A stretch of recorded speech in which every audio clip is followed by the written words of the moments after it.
Queridos e queridas em Cristo Jesus, quero lhes trazer uma palavra que está baseada em Jeremias capítulo 3, versos 19 e 20, que diz assim: Eu disse a mim mesmo, como eu gostaria de colocá-lo entre os filhos e dar-lhe a terra desejável, a mais bela herança das nações.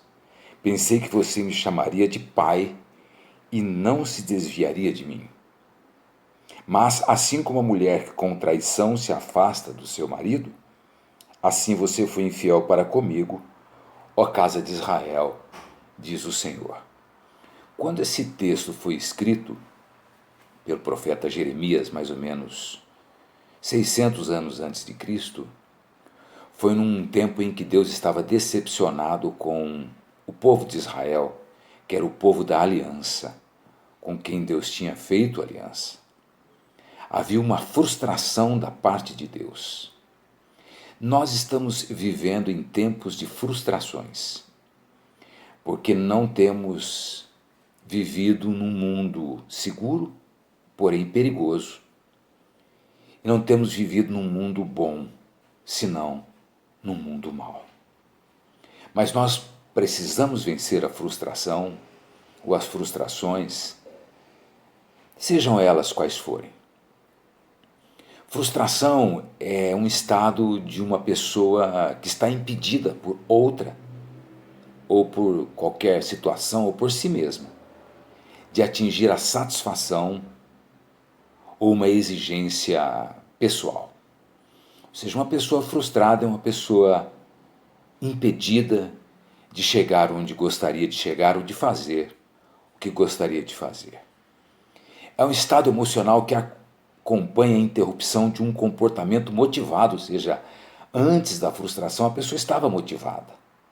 Agora, porém, é uma desmotivação ou um estado emocional bloqueado, provocado por qualquer barreira que o impede de prosseguir aquele processo de busca e de realização. Portanto, vontade e frustração andam juntos. Como é que nós podemos vencer as frustrações? Estamos vivendo um tempo muito difícil, cheio de notícias ruins, e cada vez mais essas notícias vão chegar e elas, infelizmente, algumas destas situações vão bater na nossa porta. Primeiro, nós precisamos superar a frustração. Enquanto Deus está falando, de alguma maneira, ainda há esperança. O problema é quando Deus se afasta. Esses versículos que eu li dizem que Deus estava se afastando de Israel. O que está acontecendo com o mundo hoje é que ele está afastado de Deus, não o chama de Pai e não o deseja. Portanto, esta sociedade atual está pagando esse alto preço das consequências dos seus pecados e do cumprimento das profecias, conforme Cristo e os apóstolos. Portanto, para superar a frustração, em primeiro lugar, nós não podemos desistir daquilo que é bom e verdadeiro, daquilo que é divino, daquilo que é o que Deus quer. Para que nós superemos a frustração é necessário um comprometimento, um envolvimento, primeiramente com Deus, com a família, com as pessoas e especialmente com a igreja. Muitas vezes nós vamos ter que recomeçar nossas vidas com passinhos de bebê. Mas é necessário vencer, sair dos abismos, ir para as planícies, depois subir os montes. E para isso é necessário que a gente confie mais e tenha menos medo. Que nós entendamos que há situações que estão fora de nosso controle e que às vezes nós estaremos numa estrada bloqueada. Pode ser qualquer coisa que bloqueie a nossa estrada. E podemos reagir ou de forma negativa ou de forma positiva. Podemos ser passivos, não fazermos nada, ou podemos ser agressivos e ferirmos.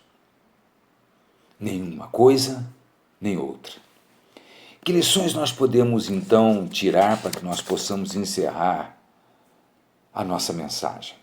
Aprendamos com Jeremias, o profeta, que estava vivendo um tempo de crises sem precedentes.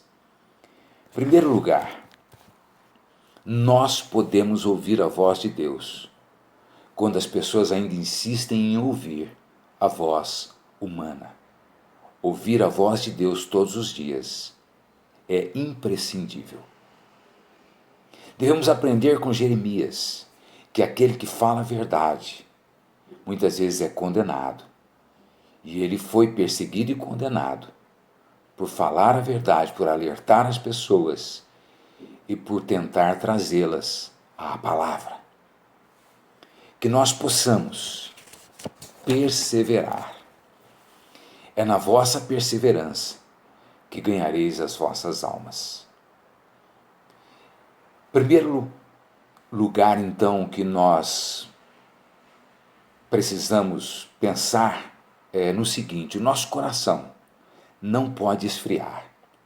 Devemos ter o coração aquecido pela leitura da Bíblia, pela oração, pelo jejum, pela santificação, pelas boas obras e pela proclamação do Evangelho.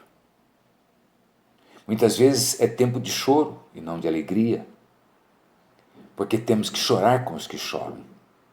Esse tempo é um tempo de clamor. É um tempo onde devemos dobrar mais os joelhos e clamar pelo mundo que sofre, geme e chora e lamenta as suas dores, os seus pecados, os seus ais. Que nós possamos ser esperança para os que sofrem. Que nós possamos ajudar os frustrados. Que nós mesmos possamos vencer as nossas próprias frustrações e perdas. E não repetirmos os erros dos outros, possamos prosseguir, porque quem coloca suas questões diante de Deus, certamente obterá uma resposta certa de Deus.